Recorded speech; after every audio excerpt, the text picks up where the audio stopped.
Welcome back to Red Cedar Radar. I'm here with Paul. Post-game after Michigan State defeats Florida Atlantic here at the Breslin. Thoughts overall of the game? I mean, a solid win. A little messy in the beginning in the first half, but they figured it out pretty quickly. Overall points from the game. Yeah, I think Florida Atlantic's a pretty solid mid-major team. I think the point spread was about 12.5, and they wound up winning by, I believe, 17. So, overall on balance, it was a good performance from MSU. But as you said, a little sloppy at times. It seemed like every time, especially in the second half, it looked like MSU was about to break the game open. Florida Atlantic would fight back and maybe cut the lead back down to maybe 10 or 11 points, where it looked like it was headed towards maybe a 20-point lead. And again, it was a little bit sleepy at times, but, at the end, they got the job done and got the impressive win before Christmas. Yeah. Izzo mentioned kind of that game right before Christmas break is always hard to make sure that players are focused. So I feel like the sleepiness plays into that a little bit. It being a game, students weren't here. Crowd was maybe a little bit different, kind of holiday season time. So I think that all goes together. But the fact that they were able to come out with a comfortable win is kind of all that matters. Player of the game for me, probably Cohen Carr. I mean, how could you not choose Cohen Carr? Amazing dunks and a three-point shot. After the game, he talked about how he feels more confident with his shot, how he's really worked in the off-season to kind of build up that confidence and really go back to the basics to kind of work on some of those things that he needed to improve in his game. Player of the game for you? Yeah, I have to agree that it's Cohen Carr. I mean, he had a career high. I think it was 17 points, if I remember correctly. His first made three as a Spartan, as you mentioned. Also, I believe 8 rebounds, no turnovers, and I don't even know if he cleared 20 minutes of total time, maybe just slightly over. So, yeah, he was fantastic. And I think Coach Izzo, after the game, as well praised, especially Cohen's work ethic and how much improvement he's really shown since last year, which is obvious. And, again, as we discussed before, if Cohen can start hitting jump shots, I don't know how you guard that man. I mean, it's terrifying for opponents. I think that him hitting a three probably, as I said it on Twitter, probably sent 17 Big Ten coaches to call their doctors about heart medication because it's going to be a problem. Yeah, absolutely. He just seems, well, we know he brings the energy when he comes on the court, but he just seems more comfortable and more willing to play different roles on the court. So lots of great stuff from him this season, and I hope that continues for him because I think he really has been putting in the work based off what Izzo and Cohen himself has said. If we wanted to give a second star for the game, I know Izzo also talked up Jeremy Fears. Yeah. He also had a strong scoring effort and put up some good stats.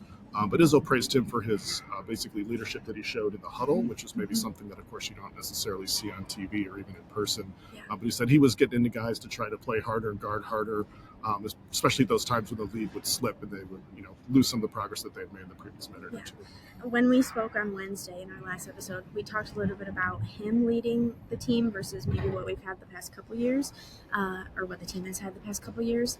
It's just a different vibe. I feel like he brings, he maybe will get on guys, but I do think he brings positive leadership to the squad. He talked in the locker room, he talked about, keeping chemistry over Christmas break, which is not something that you usually hear from a player. Like, that's going above and beyond as a leader, thinking of those things, not just getting in the gym, but, staying connected as a group. So good stuff from Jeremy Fears also. Any areas that you think MSU should improve in based off this game? I have one. I'll let you start. I think Izzo did talk about he thinks their defense has slipped a little bit since the offense has improved. Yeah. But Florida Atlantic usually is a pretty high-scoring team that plays at a fast pace. You still held them under 70. Also held their shooting down quite a bit. For large stretches of the game, they were shooting below 40% from overall, and I'd have to look and see where they landed. Another kind of weird trend is that MSU once again shot the three very poorly in the first half, but then much better in the second half. I think they were 50%, so they got up to close to 40% for the game. I thought MSU, they gave up quite a few offensive rebounds early, so we want to tighten that up. And turnovers also were a problem early, but got better in the second half. So I said like 4 things. You said one. So. That's fine, no problem. Mine was more player specific. Xavier Booker was really not the player that we've seen the past couple games. He ended up with making one basket at the end and going 0 for 5 from the 3-point line. He just seemed a little lost out there a couple times, and that was a Xavier Booker that maybe we saw last year and earlier in this season, but we haven't seen that recently. So again, could have just been pre-Christmas break curse or something, but I hope that he's able to kind of get back on the track that he was on previously before this game. Yeah, I think we tracked that he had like 4 of his last 5 games were in double figures. And Yeah. as you mentioned, if it wasn't for kind of a garbage time, layup in the Yeah. final minute, he wouldn't have scored at all. Yeah. So yeah, hopefully he'll bounce back. Jackson Kohler also had a little bit of a rough game offensively. He did pull down 12 total rebounds to lead everybody today, which is just what he does. Yeah. But only 2 for 9 from the field, so he had a little bit of trouble scoring. And Florida Atlantic is a big team, so you do worry a little bit that as you see bigger teams in the Big Ten, they're going to need to step up their game and not just dominate against 6'6" guys. Yeah, that's a good point. Another person that Izzo mentioned was Carson Cooper. Kind of was off his game a little bit. He mentioned didn't have the mask today, so that was a change for him. Just kind of a couple people didn't really play like themselves, I thought. Yeah. So we'll see maybe post Christmas time if they're able to kind of bounce back. Michigan State will take on Western. And a very familiar face as their coach on December 30th. You'll be here. Yes, I will. I think David and a couple new faces to Spartans Illustrated, Jonah and Abby, will be here too. I unfortunately will be watching from my office at work, so I'll be cheering silently behind my office door. But I expect a similar performance for Michigan State in that game. It should be an easy win. But coming off Christmas break, you do never know what to expect, so it will be something to keep an eye on. Any notes at all about the Florida Atlantic game before we sign off? I'll just also mention that there was a little bit of a scary moment late with Jaden Akins up here to go down under the basket and was stayed down for several minutes. Izzo mentioned in the post-game presser that he thought it was at first he thought it might be his shoulder, but he said he basically just got poked in the eye.